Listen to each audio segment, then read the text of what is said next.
আসসালামু আলাইকুম। Civil engineering practical information থেকে সবাইকে আন্তরিক শুভেচ্ছা। আজকে যে ভিডিও নিয়ে আলোচনা করব এটা হচ্ছে স্টেয়ারের ক্ষেত্রে ফার্স্ট ফ্লাইট এবং সেকেন্ড ফ্লাইটের মধ্যবর্তী হচ্ছে ল্যান্ডিং স্ল্যাব। অর্থাৎ ফার্স্ট ফ্লাইট শেষ হবে, ল্যান্ডিং স্ল্যাব শুরু হবে, আবার সেকেন্ড ফ্লাইটটা শুরু হবে। এখানে দেখা যাচ্ছে যে সেকেন্ড ফ্লাইটটা ফার্স্ট ফ্লাইট একই প্যারালাল না হয়ে একটু সামনের থেকে শুরু করা হয়েছে। এটা চরম একটা ভুল। এটা আসলে মিস্ত্রি সাহেব এই কাজটা ভুল করেছেন।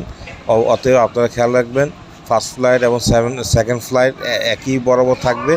অর্থাৎ ল্যান্ডিং স্ল্যাব থেকে দুইটাই শুরু হবে, কিন্তু একই লাইন বরাবর থাকবে। ধন্যবাদ। আসসালামু আলাইকুম।